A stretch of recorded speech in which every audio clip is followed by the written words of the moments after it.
queridos hermanos, pequeñísima representante de la familia de Dios aquí en Granada, en este sábado en mitad del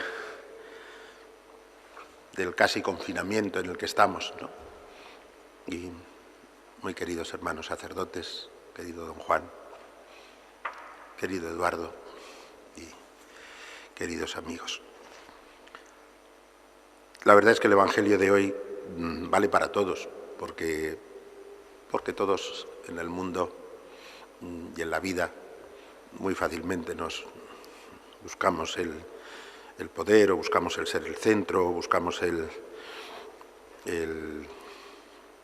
que nos quieran más que a Dios, si es posible, y de muchas maneras, ¿no?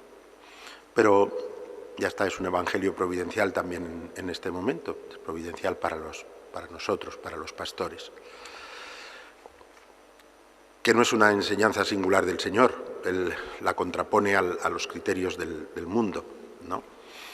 Cuando dice los poderosos de este mundo oprimen y esclavizan a los suyos, que no sea así entre vosotros, que el que quiera ser el primero de todos, que sea vuestro servidor, y el que quiera ser el más grande de todos, que se haga el más pequeño, ¿no? El Señor ha invertido en muchas cosas las categorías espontáneas de la vida, ¿no? Y yo creo que entre nosotros pues habría que pedirle mucho al Señor que seamos así. Es decir, que no busquemos, diríamos, signos mundanos de nuestra posición en la Iglesia, por así decir, sino los signos que el Señor ve y los signos que el mundo puede reconocer como que Dios está presente entre nosotros. El mundo, no voy a decir que se aleja de la Iglesia, está ya alejado, y lleva alejado mucho tiempo, ¿no?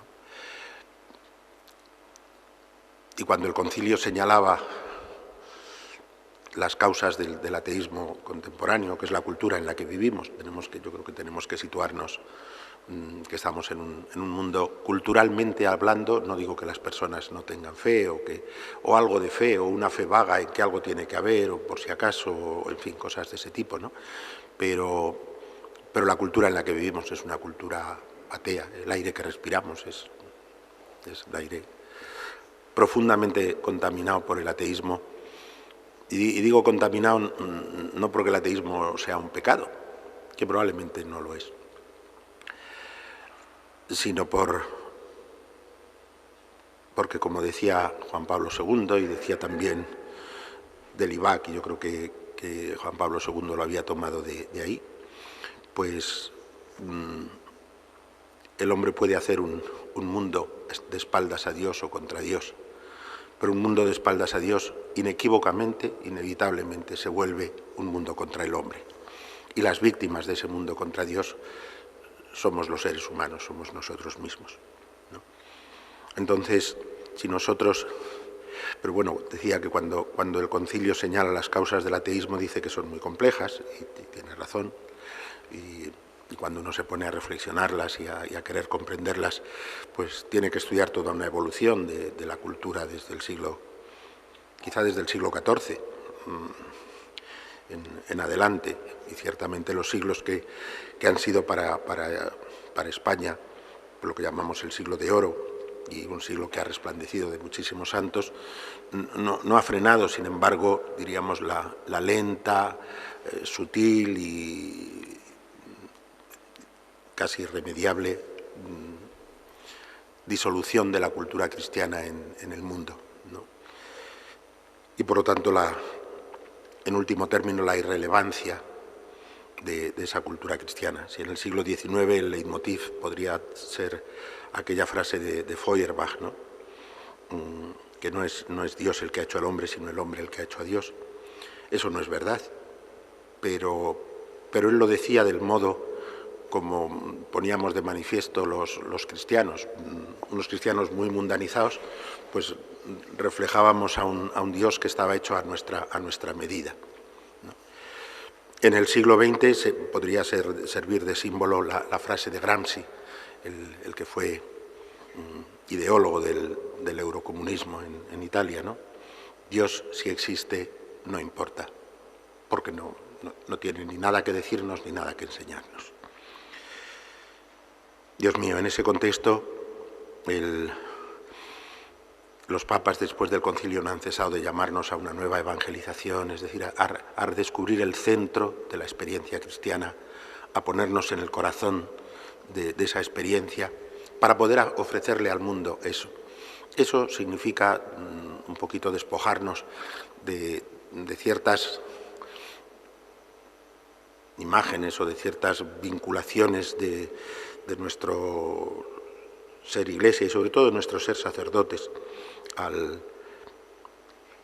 a unas imágenes muy mundanas de lo que significa el poder, que tiene algo que ver con el Evangelio de hoy y que tiene algo que ver con ese otro pasaje del Evangelio al que yo hacía referencia. Y pedirle al Señor que en lo que luchemos por competir unos con otros, por emularnos unos a otros, sea precisamente en la santidad, que no es una colección de cualidades individuales. La santidad no es eso, es la experiencia de que Cristo es lo más querido en mi corazón y en mi vida. Y si eso es así, y si eso es así de manera verdadera y de manera real, yo soy cristiano. Y si no lo es, no lo soy, por muchas cualidades que tenga, por muchas cosas que sepa, por mucho que haya aprendido y muchos detalles que pueda dar, o de la historia de la Iglesia o de cualquier otra cosa.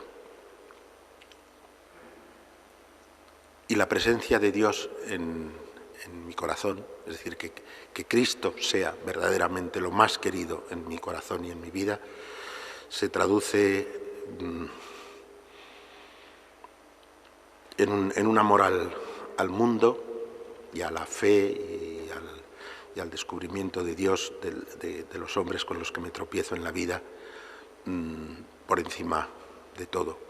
Porque nadie ama a Dios a quien no ve, sino ama a su prójimo, a quien ve.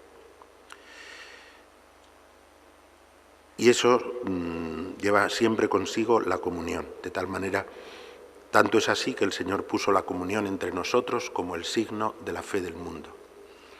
Comunión entre nosotros en todos los niveles, veréis, porque la comunión es siempre un signo de Dios.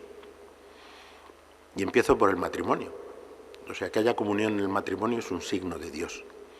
Y también de eso tenemos las pruebas cada día, es decir, se pierde la conciencia de que es el Señor la referencia y su amor a la humanidad, la referencia del ser esposo y del ser esposa, y los matrimonios se rompen uno detrás de otro. Se rompen o se toleran porque ya, pues a mi edad, ¿dónde voy a ir? Tenemos que sacar a los niños adelante, lo que sea, pero en el fondo deja de haber comunión, ¿no? La comunión, hasta en algo en lo que el Señor ha puesto tantos signos para preservar y cuidar esa comunión en la creación. Ha puesto la atracción del hombre a la mujer como una señal, por así decir, para facilitar la comunión. Si no está el Señor en medio, la comunión es siempre un milagro. Y si eso es verdad en el matrimonio, cuanto más en cualquier otra reunión de personas, ¿no? Entre compañeros de trabajo, en una institución cualquiera, pero en la misma Iglesia, lo que el mundo espera poder reconocer en nosotros es la comunión de unos con otros, que los demás son igual de importantes para mí que mi propia vida, y que eso lo puedan ver los hombres, y eso es lo único que importa. Ni vuestros uniformes de canónigos, ni los míos, ni mis señales de ministerio episcopal, ni nada de nada. Puedo ser todo eso y ser la tradición cristiana. Veréis, puso a un patriarca de Alejandría, desde Gonzalo de Berceo le había llegado esa tradición, el milagro de Teófilo, ¿no? Y Teófilo era un obispo de Alejandría que hizo bastante daño a la Iglesia en muchos sentidos. Y y lo hizo como lo puso la Iglesia, el pueblo cristiano, en su sensibilidad, que el pueblo cristiano nunca ha sido clerical, lo puso como signo del hombre que vendió su alma al diablo, ¿no?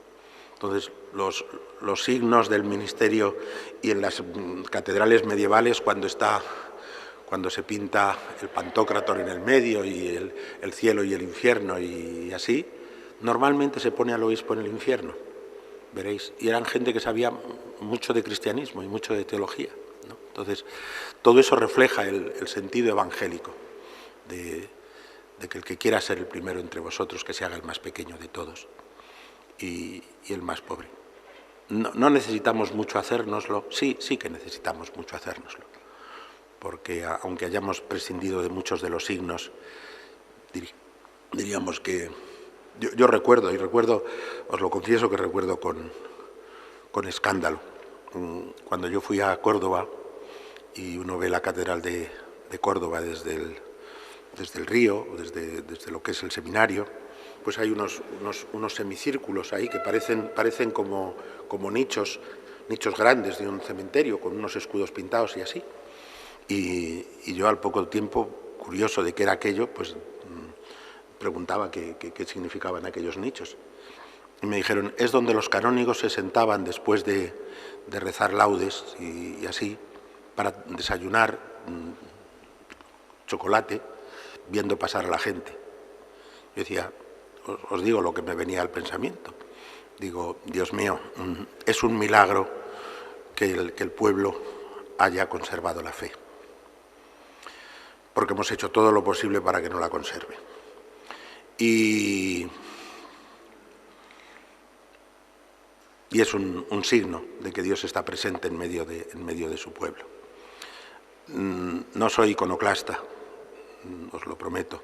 No soy de los que las formas llevan un contenido. Lo que nuestras formas tienen que expresar es sencillamente que nuestro contenido es ese, que Cristo es lo más querido, lo único que verdaderamente nos importa. Y que eso se traduce en una cosa que es el deseo de la comunión por encima de toda otra virtud. Padre, que todos sean uno, como tú y yo somos uno. Te suplico en la oración sacerdotal de Jesús, que no es una oración por los sacerdotes, es una oración que Cristo hace por el mundo entero y también por los sacerdotes, como sacerdote único, ¿no? Que ellos sean uno para que el mundo crea que tú me has enviado. La fe del mundo está vinculada a nuestra comunión. Perdonadme, yo pensaba haber hecho esto como una observación inicial y después haber dicho lo que quería decir. Y era que lo que quería decir es que la Eucaristía no es un rito, pero bueno, lo diremos a lo largo de la semana, sino un diálogo de amor entre el esposo y la esposa, que culmina siempre en la consumación de la alianza. Todo eso hecho en un lenguaje que es un lenguaje simbólico, que desgraciadamente los cristianos hemos olvidado y hay que recuperar, y es necesario recuperarlo. Pero la Eucaristía es importante no porque es una obligación, no porque es una costumbre, no porque es una ocasión que me da de pedir la salud al Señor, sino porque en ella acontece lo más grande, y lo más grande es que Cristo quiere ser uno conmigo, como fue uno con el cuerpo de la Virgen, uno conmigo, y el cuerpo de Cristo viene a mi carne para hacerse uno conmigo, y luego durante el día soy yo, pero no soy yo, es Cristo quien vive en mí. Y uno entiende entonces por qué Cristo, no solo para quien lo conoce, es lo más querido en esta vida y la prenda de la vida futura. Que el Señor nos ayude a vivir según el tesoro de vida que Él nos ha comunicado y que, como vuelvo a recoger las palabras del concilio, que no velemos el rostro de Cristo, sino que lo desvelemos a un mundo que se muere de hambre y de sed. Y no me refiero al hambre y a la sed física, sino al hambre y a la sed de sentido, de qué hacemos aquí, para qué estamos aquí. Si somos hormigas más sofisticadas, Dios mío, las hormigas no sufren como sufre el ser humano, ¿no? Si tú nos has puesto aquí, nos has dado la capacidad de amar y la capacidad de sufrir cuando nos falta el amor, pues entonces Señor, tú que has querido colmar esa sed y ese hambre, haz que podamos descubrirte y comunicarte a los demás, pobremente, porque todos somos muy pobres, todos, empezando por mí. Pero que sepamos comunicarte a los demás lo mejor que sepamos cada uno. Y que así siga siendo en la vida de don Juan y de los que participáis de un modo o de otro también en mi ministerio episcopal. Pues estáis, además de ser canónigos, sois vicarios, uno vicario general y otro vicario de la ciudad, y que así sea para Eduardo y para todos nosotros.